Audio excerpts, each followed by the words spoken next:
Yeah, Dave, I guess as far as Fabian, their home run hitter, is he a guy that have teams been attacking him or trying to pitch around him as far as what You he know, does? a little bit of both because it probably obviously it depends on the score, who's on base. It's hard to pitch to him because obviously he hits good pitches that are strikes, but he also can go out of the zone and drive it. He just has tremendous bat speed, and when the ball or when that bat makes contact with the ball, it jumps. I mean, he's when you see him physically, he's not a real big guy, but he's got some serious power.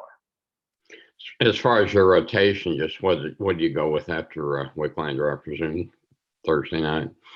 Yeah, I mean, we'll go with Wicklander game one, and then we're going to go with Bolden game two and leave game three open. Thank you. Yep. Tom?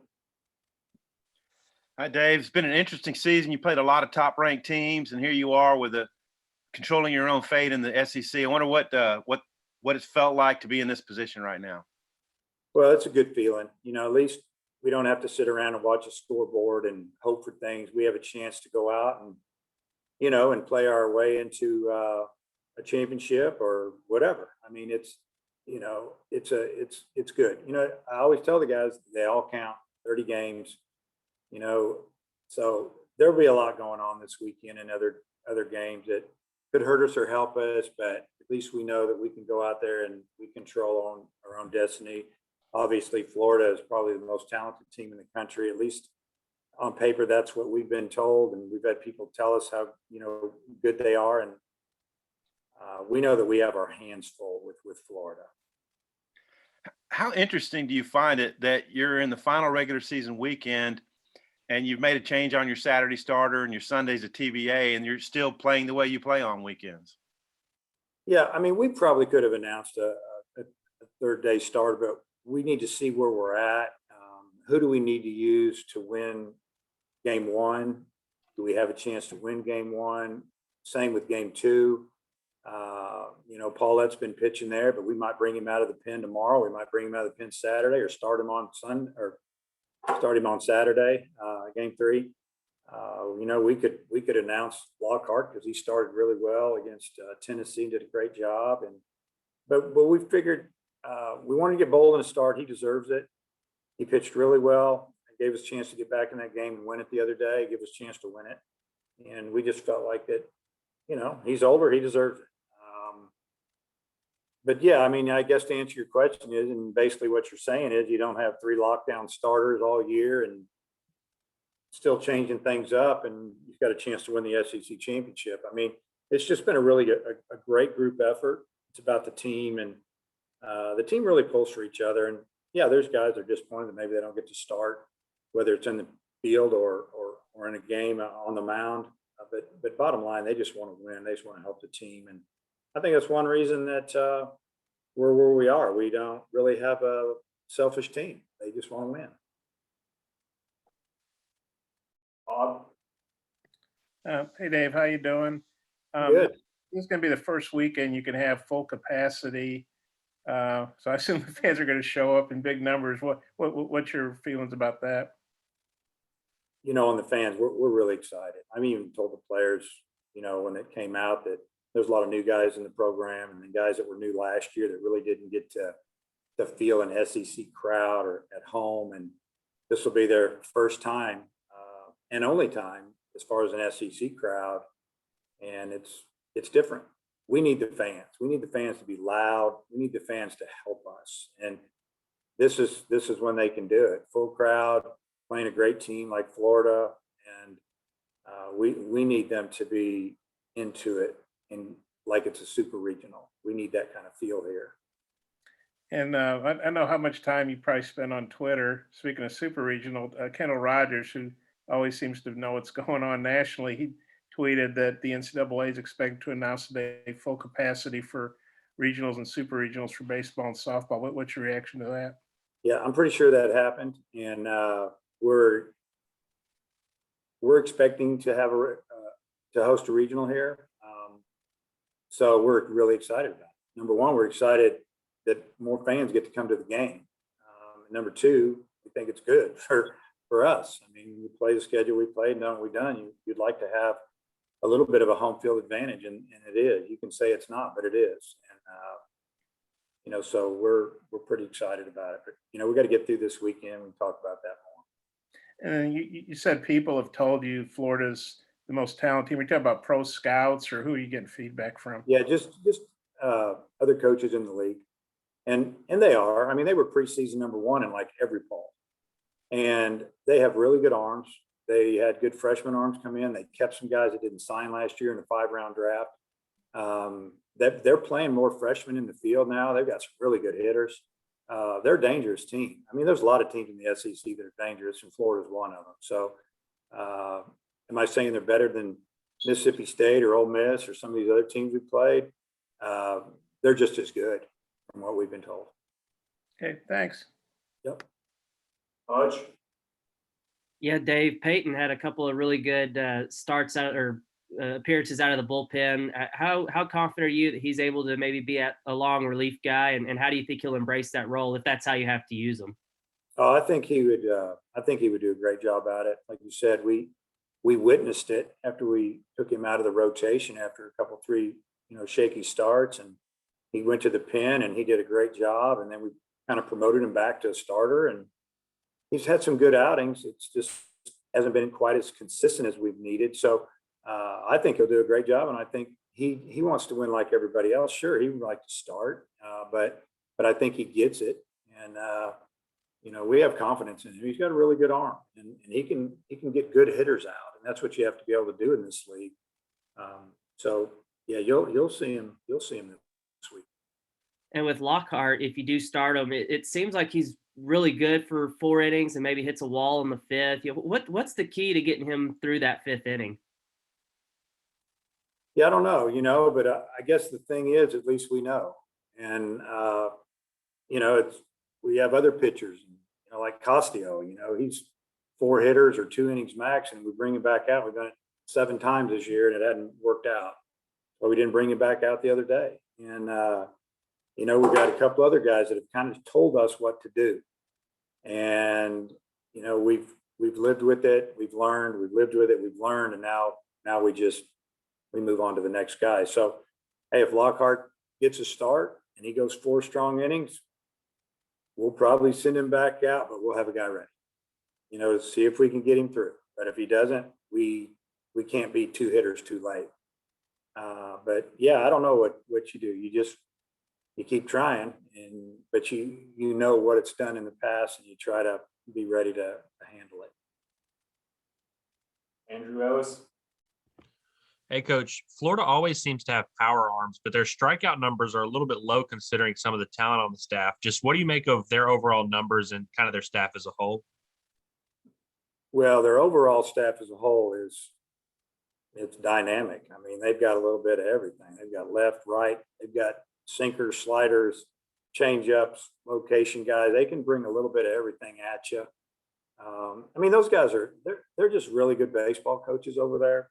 Sully, respect him and his staff, and they recruit good players, and they have a lot of options down in their way, and they've kept a lot of kids from signing over the last few years, or kids have decided to go to Florida instead of going into professional baseball. And I mean, it's one of the top 1 or 2 programs in the country over the last 10 years, and they're hard to.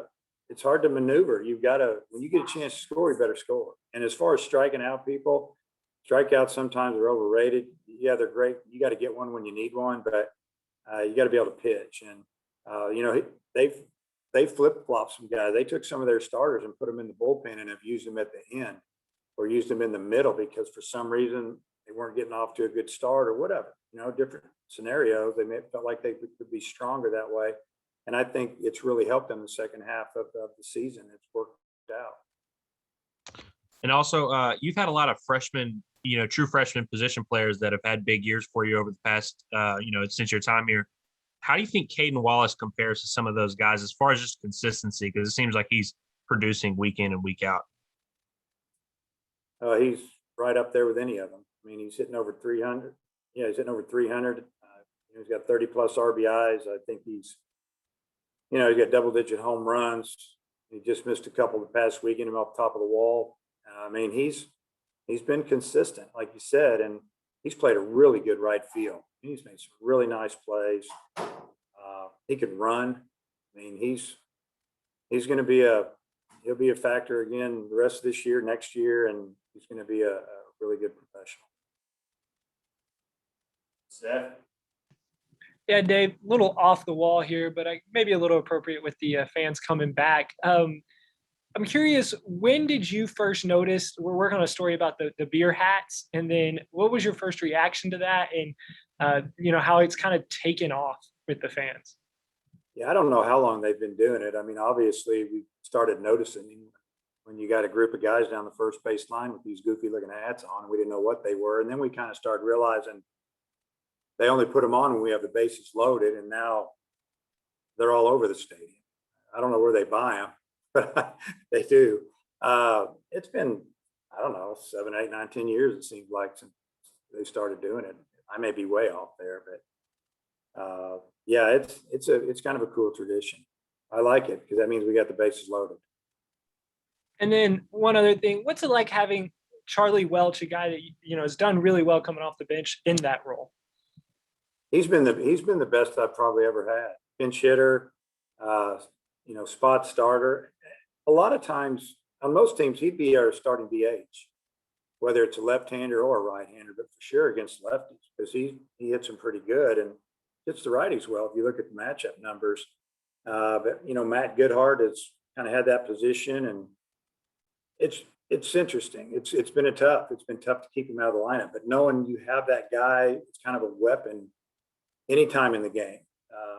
If you have the right opportunity, depending on the score, to catch up, to build up a lead, and you can plug him in, and he's not going to get a hit every time, but he usually has a pretty good at bat. Jason? Coach, you mentioned the team. I mean, is this as close a group of guys that you've ever had? And how much has maybe COVID played into these guys becoming closer and you guys having more success on the field? It's hard to remember back all the teams. The 04 team was really close, or we wouldn't have done what we've done. I'm going to pick way down there in the league and won it. This team reminds me a little bit of the 19 team, the team after the real good team, who said, we're not going to let us down. And that team from midseason on, they bonded, and that was a really fun team to coach all the way to Omaha. Lost 2 one-run games in Omaha. Probably should have won both of them. We had our opportunities. I mean, it was a disappointing finish, but what a fun team. This team reminds me of that team, and we still have a lot of work to do. But as far as, just watching them bond a little bit, because it was really hard in the fall because we had them spread out all over this place. We only have so many in the locker room. We had them in the players' lounge. We had them other side of the stadium. I mean, there wasn't a whole lot of conversations going on like normal. So we kept telling them, you got to get to know each other. It was difficult, but I think they appreciate the fact that they get to play baseball, and they like I say 10 times today, they show up every day and they play. And they play hard, and they think they're going to win, and they'll fight you to the end. So I really appreciate that. I know the other coaches do as well, but it's a close team. They've gotten closer, especially since conference play started. I've seen a team with some fire in their eyes in certain situations that maybe in the past I hadn't seen from some teams. I just feel like that they want to fight you. I know you don't mention a lot about the rankings and expectations, but for a team to go all the way through a conference season ranked number 1 in the country, you talk about the fire. I mean, how fun has that been to see this team show up each weekend?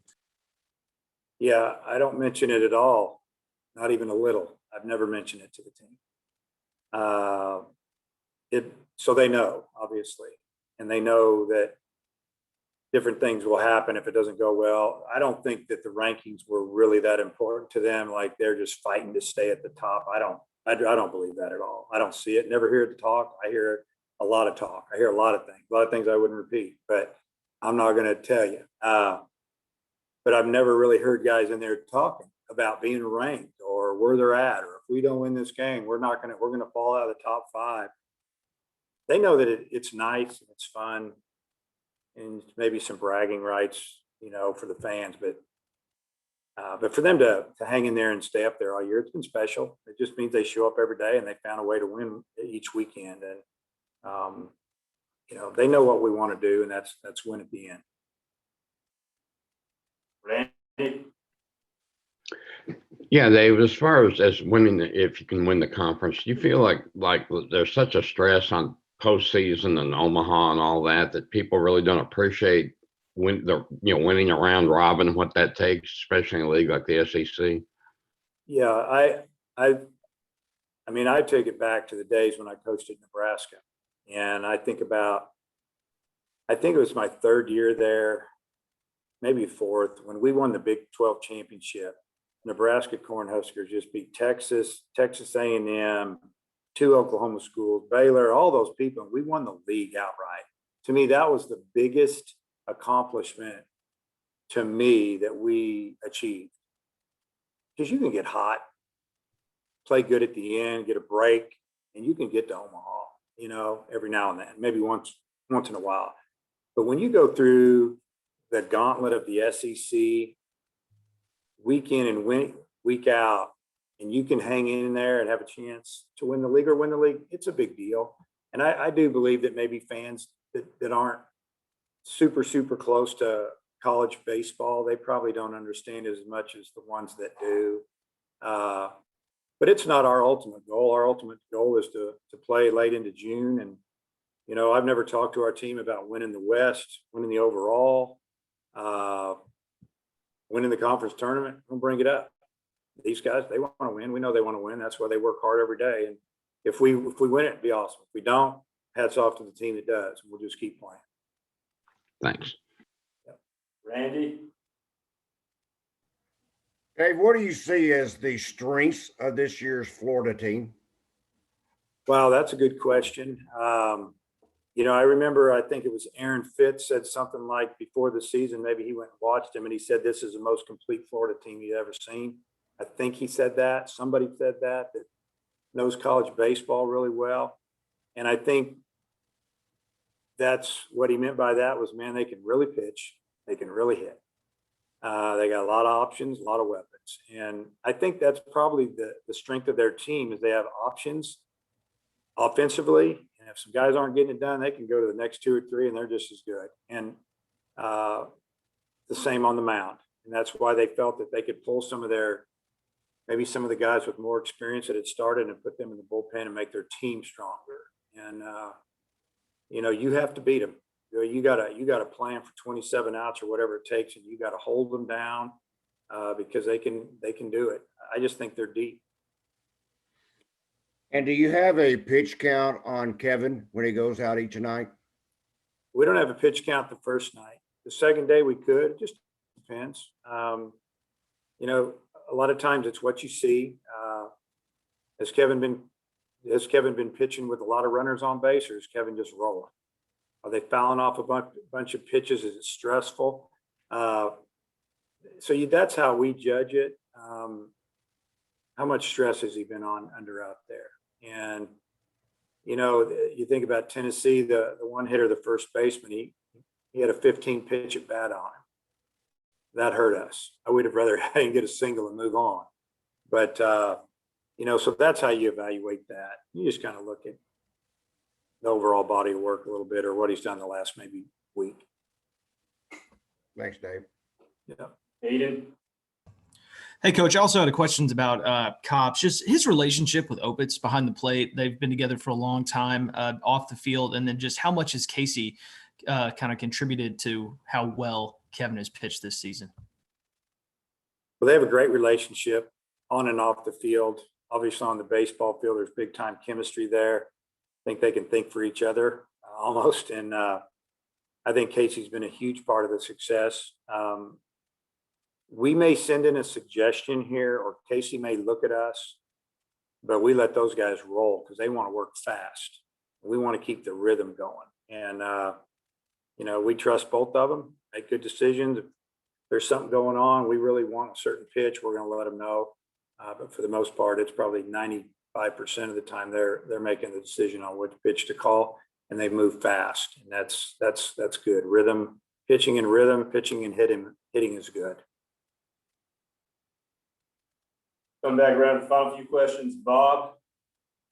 Yeah, Dave, you mentioned Welch, or you were asked about Welch earlier, and I think he's like 4 of 8 or 4 of 9 or something like that as a pinch hitter. I'll check with Oliver. But what do you think's the key to a guy batting like? I know it's a small sample size, but that's pretty impressive for a guy to come in cold and get hits like that. Well, he starts to get ready on the bench mentally. He knows when and who I might want to pinch hit for. So I'm over there and I start to look around and he's standing right behind me and he's already got a bat in his hand.